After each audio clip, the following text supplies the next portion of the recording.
مجھے تشدد کا نشانہ بنایا گیا، اس پہ ان کے پاس کوئی جواب نہیں تھا۔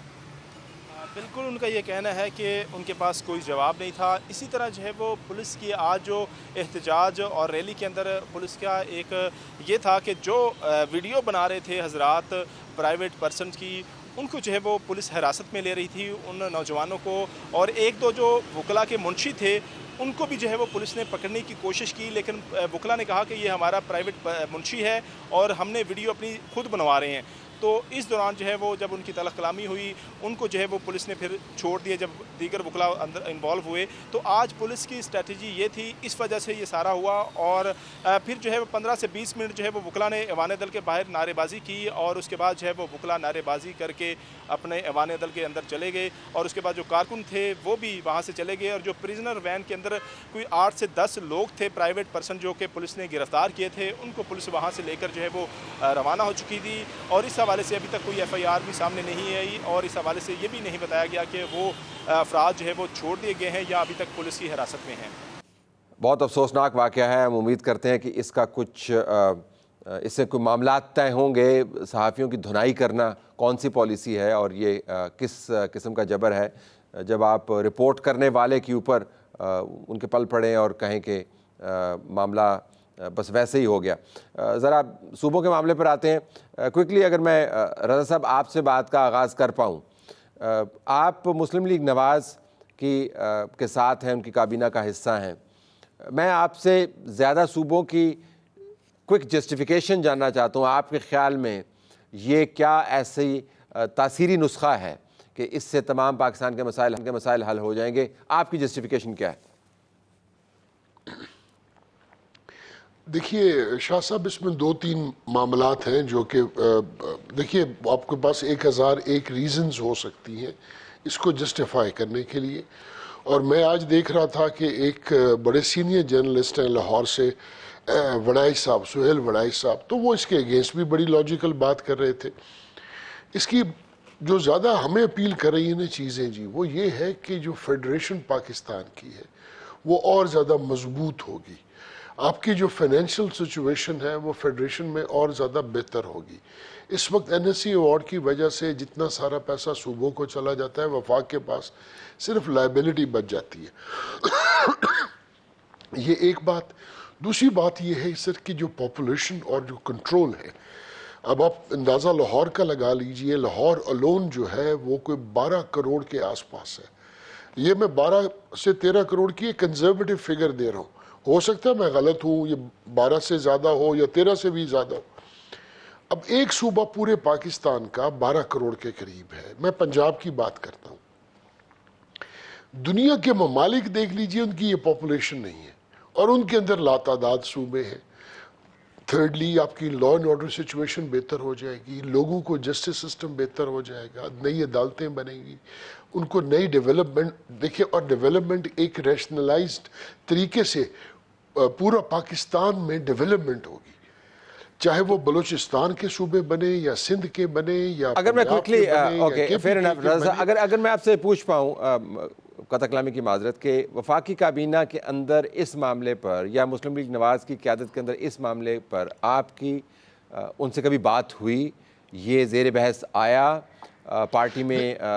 اس کے اوپر کچھ گفت و شنید ہوئی ان معاملات سے پہلے؟ اس معاملے میں جب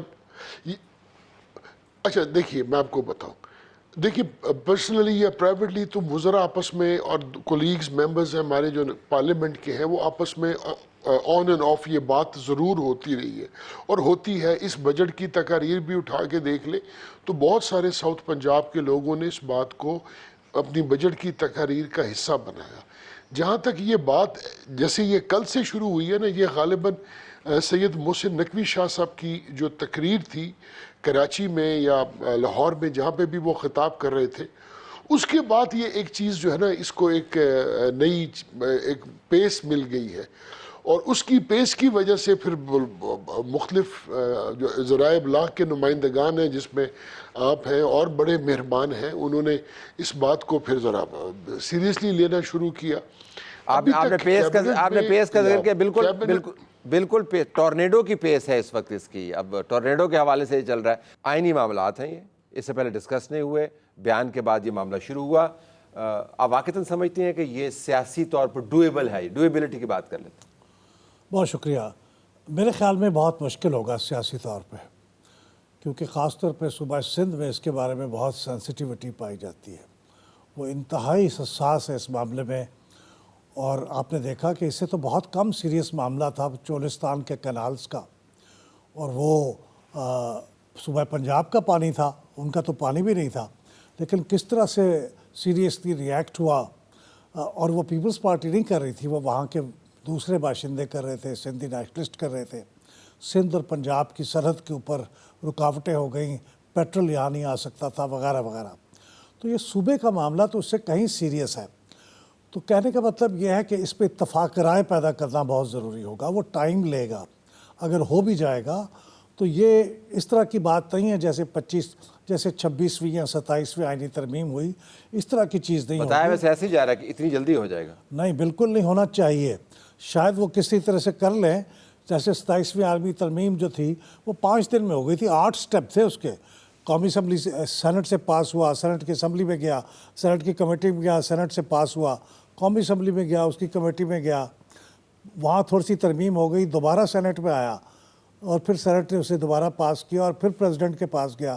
تو 8 سٹیپس 5 دن کے اندر ہو گئے. میرے خیال میں اس کے اتنی اہم چیزیں تھیں اس کے اندر. نئی کورٹ بن رہی تھی، فیڈرل کانسٹیٹیوشنل کورٹ، ملٹری کا نیا نظام بن رہا تھا. صوبے اس سے بھی زیادہ سینسٹیو معاملہ ہے.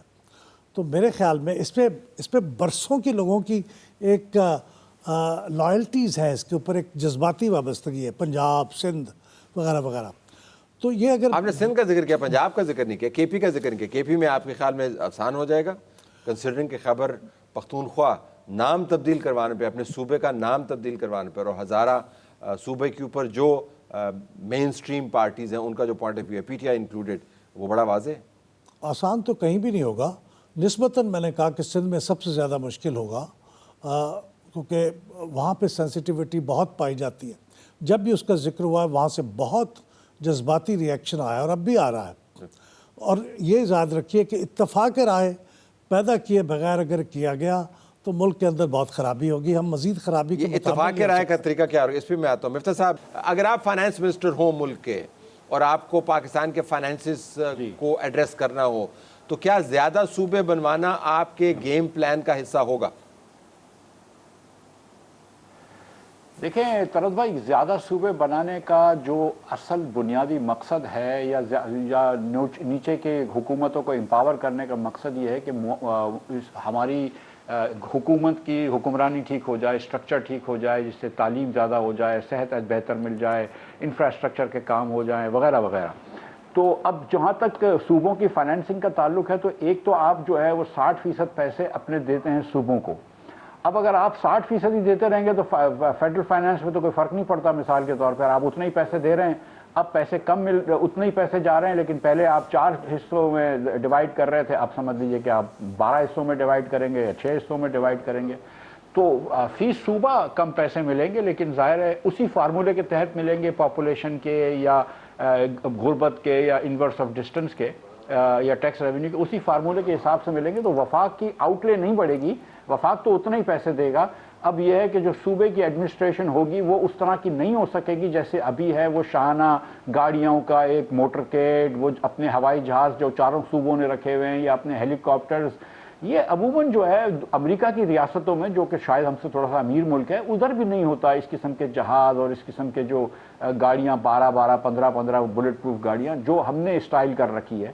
تو وہ اگر تھوڑا سا شاہانہ خرچے نہ ہوں اور ایک میئر کی طرح رہیں یا ایک غریب ملک کے چیف منسٹر کی طرح رہیں، تو پھر خرچہ نہیں بڑھے گا. یہ آپ نے زبردست بات کی. میں رضا حیات راج کے پاس جاؤں گا کہ لیکن آپ سے ذرا وضاحت لے لیں. تو یہ آپ کا خیال ہے کہ صوبے زیادہ بنانے سے ہماری سیاسی ثقافت تبدیل ہو جائے گی، اور ایک زیادہ 12 صوبے ہو جائیں گے تو اس کے اندر چیف منسٹر آئیں گے، یکدم ان کے اوپر ایسی پاکستانیت طاری ہوگی کہ وہ بالکل زمین کے ساتھ چلنے لگ جائیں گے، پروٹوکول نہیں رکھیں گے، بڑی گاڑیاں نہیں لیں گے. خیال تو یہ ہے کہ ہر چیف منسٹر دوسرے کے ساتھ کمپیٹ کرے گا کہ بھائی اب میں چیف منسٹر بن گیا ہوں، مجھے زیادہ پروٹوکول چاہیے. مجھے ایسا نظر نہیں آتا. اب میں 2-3 چیزیں آپ کو ایڈ کرتا ہوں. جو مفتاح صاحب نے بات کی، اس بجٹ میں ہم نے 1 ٹریلین سے زیادہ صوبوں سے واپس لیا ہے فیڈریشن نے. اب یہ بات تو آپ بھی سمجھ سکتے ہیں کہ جب ایک پیسہ ایک لاہور کو جا رہا ہے تو اس کی ایکول ڈسٹریبیوشن نہیں ہوتی. ان کی مرضی ہے کہ وہ راول پنڈی کو دیں یا نہ دیں, ان کی مرضی ہے وہ خانے وال کو دیں یا نہ دیں, یا رحیم یار خان کو دیں یا نہ دیں, یا کم دیں زیادہ دیں, لاہور کو زیادہ دے دیں. یہ تو ایک ڈسکریشن ہے. جب صوبے ہوں گے تو کم از کم یہ تو ایک انشور ہوگی نا کہ جناب ہر طرف ایکول ڈسٹریبیوشن ہے.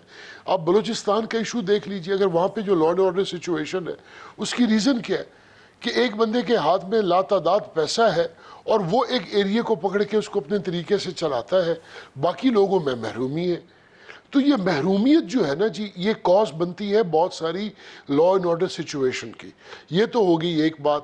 آسٹیریٹی کے حوالے سے دیکھیے, اگر آپ کا چھوٹا صوبہ ہوگا نا تو آپ بڑے آسان طریقے سے آپ کے چیکس اینڈ بیلنسز بھی آپ رکھ سکتے ہیں, بہتر ہو جائیں گے. تیسری بات جو میں سمجھتا ہوں کہ ان صوبوں سے آپ کو جو سب سے زیادہ تقویت ملے گی نا جی اس پورے معاملات میں, سر آپ کی فیڈریشن بہت سٹرونگ ہو جائے گی, آپ کی فیڈرل گورنمنٹ بہت سٹرونگ ہو جائے گی. 18ویں ترمیم میں پاکستان کو مسائل دیے ہیں, یہ شاید آنریبل منسٹر رہے ہیں مفتاح صاحب بھی اور پل ڈیٹ والے جو مہربان ہیں. 18ویں ترمیم آئین کی ترمیم ہے, اس پہ تنقید نہیں کر رہا, لیکن اس کی وجہ سے کمپلیکیشنز آئی ہیں.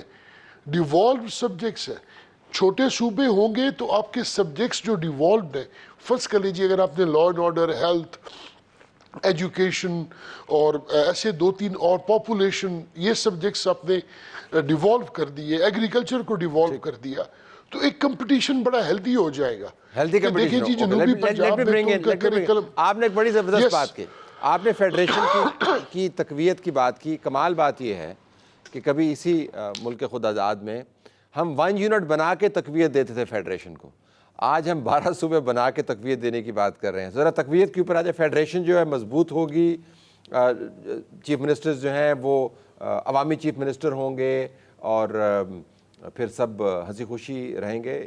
That's the idea. تو یہ تو بڑا آئیڈیلسٹک سوچ ہوگی. ہماری توقع ہوگی کہ اچانک آسٹیریٹی جو ہے وہ 12 صوبے بنتے ہی سب لوگ اسے اڈاپٹ کر لیں گے. میرے خیال میں سب لوگ اس وقت جو چیف منسٹرز ہیں اور اس وقت جو اسمبلیاں ہیں اور ان کے اراکین ہیں, ان کے ماڈل کو فالو کرنے کی کوشش کریں گے. ہر ایک کے دل میں یہی امنگ آئے گی کہ میں اب چیف منسٹر ہوں, تو ان کے ذہن میں موجودہ چیف منسٹرز آئیں گے. اس کو کنٹرول کرنا بڑا مشکل ہوگا, لیکن یہ بڑا ڈیبیٹ کا پوائنٹ نہیں ہے. اصل مسئلہ یہ ہے کہ اتفاق رائے ہونا چاہیے. آپ نے سوال پوچھا تھا کہ اتفاق رائے کیسے ہوگا. دیکھیے انڈیا نے بھی یہ ایک کام کیا 1953 میں. وہاں بھی انہوں نے اچانک بڑی ڈیمانڈ اٹھ گئی, اور خاص طور پہ لینگویج کی بنیاد پہ وہاں پہ فسادات بھی پھوٹ پڑے. ایک سیاسی کارکن 58 دن بھوک ہڑتال کر کے مر گئے, وہ اس کی وجہ سے پھر بہت وائلنٹ سچویشن ہو گئی. تو انہوں نے پھر کیا کیا, انہوں نے ایک اسٹیٹس ری آرگنائزیشن کمیشن بنایا 1953 میں سپریم کورٹ کے ایک جج کے تحت, اور وہ 2 سال اس نے کام کیا. یہ ڈیٹا کلیکٹ کیا, انالائز کیا, اور یہ سوچا کہ کیا بہترین ارینجمنٹ ہو سکتا ہے. پارلیمنٹ کے سامنے پیش کیا. 56 میں اسٹیٹس ری آرگنائزیشن ایکٹ پاس ہوا. یہ بہت سینسٹیو معاملہ ہے, اس کو ٹائم دینا چاہیے. میری بھی رائے یہ ہے, اتفاق رائے کے لیے آپ کو کمیشن کی کوئی چیز بنانی پڑے گی. دیکھیے آپ نے 18ویں ترمیم, اس پہ اتنے کنٹینشس معاملات پھر بھی نہیں تھے, لیکن آپ نے 10-11 مہینے وہ کمیٹی بیٹھی اور اس کے اوپر غور کرتی رہی. تو اس کے اوپر بھی ٹائم دینا لیکن جو چاہیے. اس کے بعد ہوئی تو اب ہم اس کو ریورٹ کرنے کی بات کر رہے ہیں. ہاں, اس کا باوجود اس کے کہ اتنا کام کیا, جی, تو وہ کہتے ہیں کہ زیادہ کام سے مراد یہ نہیں ہے کہ بعد میں ریورٹ نہیں ہوگا. تو 18ویں ترمیم کا ایگزامپل تو آپ دے رہے ہیں زیادہ کام کا, لیکن ابھی ہم اس کو ریورٹ کرنے کی بات کر رہے ہیں. 11 سال گزر گئے نا جی, اس کو 11 سے زیادہ سال گزر گئے. تو اب اس کو کوئی بھی چیز پرماننٹ تو نہیں ہوتی. اس کو تجربے نے ثابت کیا ہے کوئی چیز ٹھیک نہیں ہے تو اس کو آپ امینڈ کر لیں. اتنا وقت تو آپ کو کم از کم دینا چاہیے. وقت تو دینا چاہیے. آپ مفتاح صاحب, اگر میں آپ سے پوچھ پاؤں, ہم نے ریونیو جنریٹ کرنا ہے اور کہا جا رہا ہے کہ پہلے ہم نے خرچے کم کرنے ہیں پھر ریونیو جنریٹ کرنا ہے. اگر میں آپ سے پوچھ پاؤں کہ ریونیو جنریٹ کرنا زیادہ صوبوں کے ذریعے زیادہ بہتر ہے, یا توانا اور اچھا لوکل باڈیز کا نظام جس کے اندر آپ بالکل ٹیکسیشن کو لوکل لیول کے اوپر لے جائیں اور وہاں پر اختیارات کی تفویض بھی وہیں پہ کریں. لوکل باڈیز کیوں نہیں, صوبے کیوں؟ دیکھیں ایک لوکل باڈیز اور چھوٹے صوبے دونوں ایک ساتھ ہو سکتے ہیں. جس صوبے میں آپ کو کنسنسس ہو جاتا ہے کہ وہاں چھوٹے صوبے بنا لیں, وہاں چھوٹے صوبے بنا لیں, وہ زیادہ دیرپا ہے. نہیں تو لوکل باڈیز کریں. مسئلہ اصل میں یہ ہے کہ جو 3 پارٹیاں ہماری جو بڑی ہیں پاکستان کی, وہ تینوں لوکل باڈیز نہیں چاہتی. آپ نے 2008 میں جیسے ہی جمہوریت پھر سے آغاز ہوا تو سب سے پہلے لوکل باڈیز ختم کر دیں. اب 2009 کے اندر آپ نے یہ پاس کیا ہے NFC ایوارڈ جو 2010 میں اپلائی ہوا ہے, اور 2010 میں 18ویں ترمیم ہوئی ہے, لیکن اس کے بعد لوکل باڈیز کی طرف تو کوئی بھی نہیں گئے.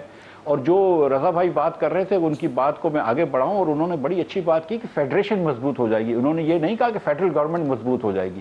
ہمارا مقصد نہ فیڈرل گورنمنٹ کو مضبوط کرنا ہے مزید, نہ صوبے کی گورنمنٹ کو. ہم فیڈریشن مضبوط ہو جائے, یعنی ملک مضبوط ہو جائے, تو بڑی اچھی بات ہے. اور اس کو آپ لوکل لیول پہ, نیچے کے لیول پہ حکومت کو لے کے جائیں. کوئی سینس نہیں ہے سر خدا کے واسطے کہ کراچی کے اندر کچرے اٹھانے کا کورنگی کے اندر فیصلہ جو ہے وہ سندھ حکومت کی طرف ہو.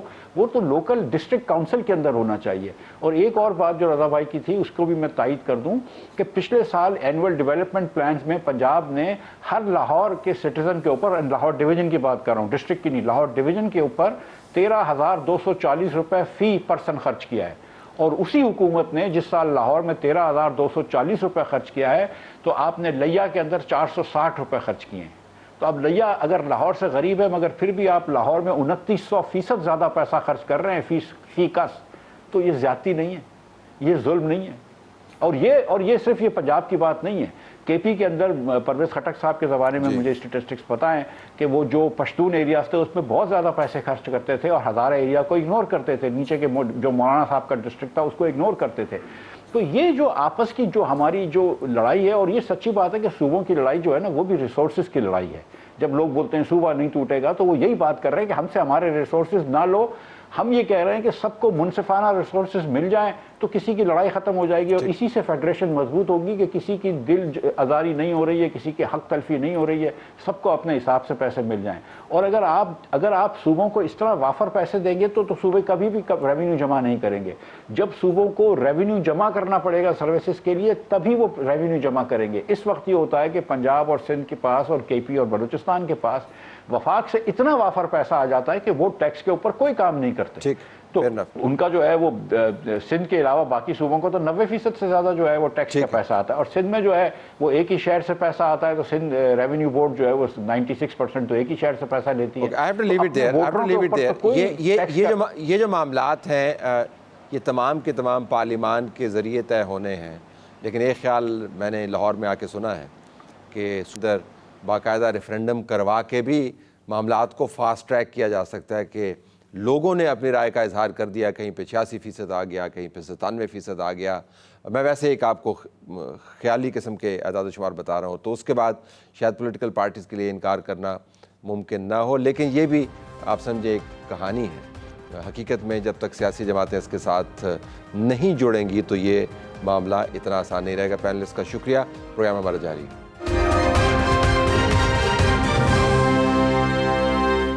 پروگرام میں خوش آمدید ناظرین. پاکستان تحریک انصاف کے جلسے جاری ہیں اور بعض جگہوں پر ہنگامے بھی رپورٹ ہو رہے ہیں.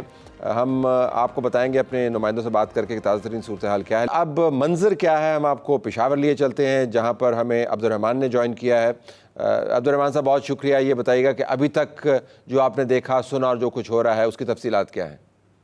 پاکستان تحریک انصاف خیبر پختونخوا خصوصاً وزیر اعلیٰ سہیل خان نے آج پشاور میں پاور شو کیا, اور نہ صرف پشاور بلکہ جو صوبے کے دیگر اضلاع ہیں وہاں سے بھی بڑی تعداد میں کارکنان کو یہاں پر پشاور موٹر وے ٹول پلازے کے ساتھ کرکٹ گراؤنڈ میں جمع کیا. بڑی تعداد میں کارکنان آئے.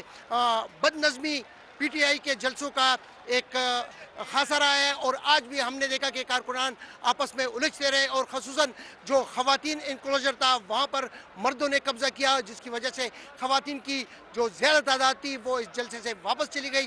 اسی طرح یہ پہلی بار ہم نے دیکھا کہ جو مرکزی اسٹیج ہے وہاں پر صرف جو مین مقررین ہیں جن میں وزیر اعلیٰ تھے, جن میں بیرسٹر گوہر تھے اور صوبائی صدر جنید خان تھے, ان کے علاوہ باقی تمام جو M P A's, M N اے